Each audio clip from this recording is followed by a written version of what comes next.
Hey guys, this is Sweet. Welcome back to my channel. In today's video, I am going to be showing you a program which I absolutely love. It is something that I use all the time.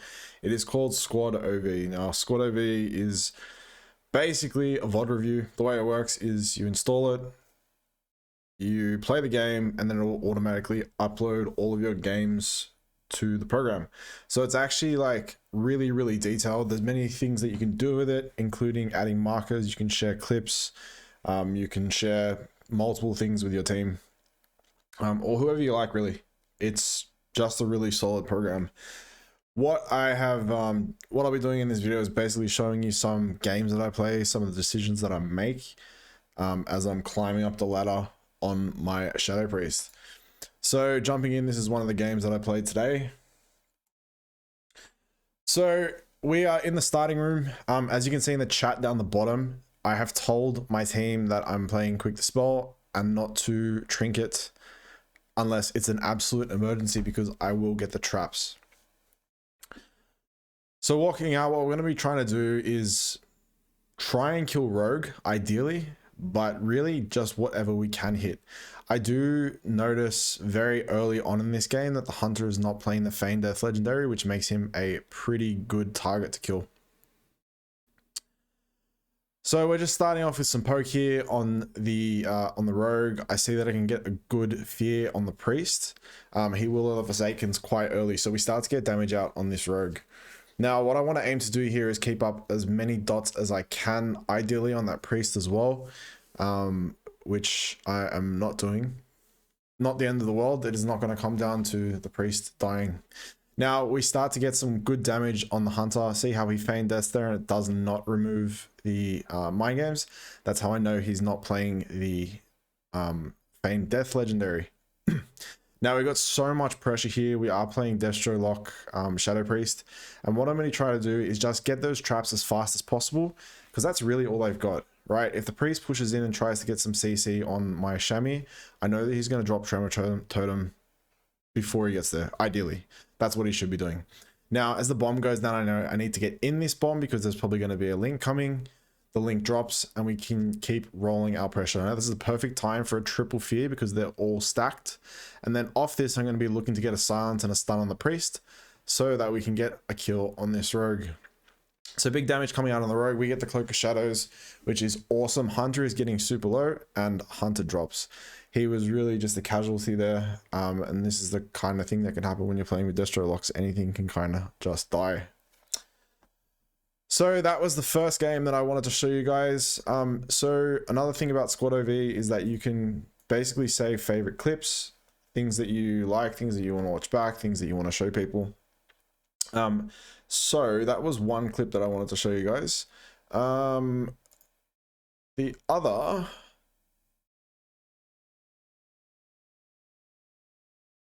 Oh, jeez. Here we go.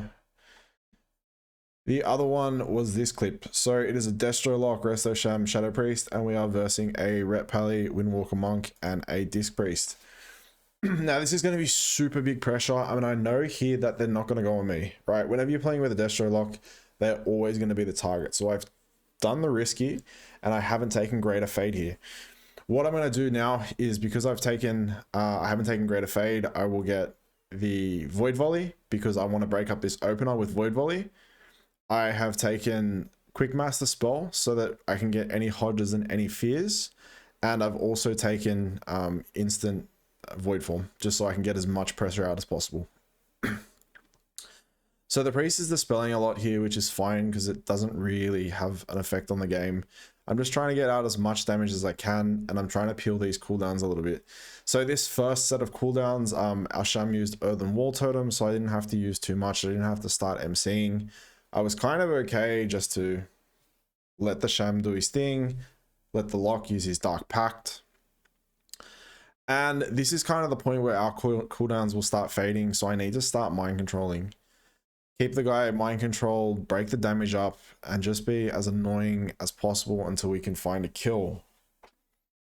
So I can see my Sham got hodged. I dispel that with my quick dispel from behind the pillar. What I want to try to do here is, the Mind Games is coming out. I just want to throw some shields around, just try and keep everyone topped. And we're just going to keep rolling through this game. So I've chucked out a shackle here because I've seen the priest is feared. And he also had the spell on CD, which meant that we could get a good shackle up. So shackle is the new trinket if you haven't seen it. It does quite a lot of damage and it has a big absorb effect on it, which is just super valuable. You pretty much can't play without it right now. So our Sham has trinketed here. I did want to master spell that, as you guys probably just saw, but unfortunately he trinketed it. It's not going to have too much effect because there's not too much else to trinket. We've only got fear. Now, as you can see here, they're starting to get their damage rolling again, so I'm just going to try and MC that monk across, and I want to get him into that eye just so that he can take a little bit increased damage. But the something stopped. I didn't even see what stopped it. I got stopped. So I'm starting to roll damage now. This is my burst. I'm going to get that Hodge off really quickly. And as I did that Hodge, I was like, all right, I can get the Hodge and I'll probably get bubble here at some point, which, you know, would suck because the Pally's going to get topped. But right now, honestly, defensive play is going to be the move. It's going to be what keeps you alive and what keeps you going strong. So I'm fearing these guys here just to keep them off my lock so that he can get a little bit of damage rolling, because right now he's not able to do a whole lot. I noticed that the Pally popped wings, so I'm going to MC him away, and then just keep trying to break this up as long as possible. This is big wings, it's his big cooldowns. I just want to keep him busy as much as I can. So I'm going to MC that monk away. He's got 5 seconds left on his spinny boys, and his Zwen is about to fade as well. I get that Hodge off. So you can see there's a lot happening here. I'm not doing a whole lot of damage, but what I'm doing is breaking up their goes just to keep my guy alive, because what it's going to come down to is he's probably going to get a massive bolt and, you know, take 90% of their HP at once. Oh, so this is probably the diciest moment of the game for us. I'm just starting to spam some heals, and I want to get in close for the link that's coming. Mind controlling here, I'm honestly not too worried at all. The Ret could have turned around and hit me. I didn't think I was going to die at all. So just keeping the dots up. He got sanked out of, I don't even know what it was. I think it was Cap Totem. Now, what I thought was maybe if I, you know, go real offensive here, I can probably kill the priest. But he answered really well with a nice Rapture. So I'm going to swap all that damage over and I'm going to try and drop the Ret. Now, I could really go for anyone here, right? I could go the Ret. I could go the Windwalker.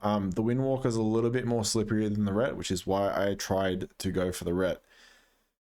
Now, it looks like they're gonna make a little go on me here, but I don't know what he was doing. I think he just kind of, yeah, I'm not really too sure what was going on there. So Mind Games is coming in. I did think about fading that, but it got interrupted, which was really nice because I got to save fade. Now Ret is going behind a pillar, which is super dangerous. So you can't see this, but his priest is still on the other side of the arena. So I'm going to stun him behind that pillar, drop a shadow bomb thing. I can't even remember what it's called. And then finish him off with a death. So if you look at the game, I'm coming last on damage, right? But if you watch the video, you really understand the value that comes from what I did. MCs to break up all of their damage, right? With one-shot comps like this, a Ret Windwalker, all they're trying to do is one-shot you. Okay, so if you can break up that one shot, they don't have all that much damage outside of that one shot. So break up the damage, allow your guys to survive, and you know, have your goes outside of their goes. Alternatively, you can kind of pop big and blow up during their go, which can put them on the defensive. But right now, if you're trying to put a Windwalker and a Ret on the defensive during their cooldowns, it's very, very unlikely. So 2 ways you could have played that. But yeah, guys, what I wanted to do today was I just wanted to show you Squad OV. This is not a sponsored video. It's just me thinking that this is a really awesome program, and it'd be great if you guys tried it. I think you really will like it. It is very detailed. As you can see in here, you can see the spells and auras. You can see who used what when. You can see the players, and you can go what gear they have. You can even see the enemy's gears, which is really good. And then you can even skip to the exact point when someone died so that you can review your VODs. So this is a free program. I use it myself. Absolutely love it. So good job to the squad over here, guys. I've spoken to them a bit in the past. So just a really, really good program. Try it out if you like, guys. Any questions, drop them in the comments below. Thanks so much for watching this video, and I'll talk to you soon.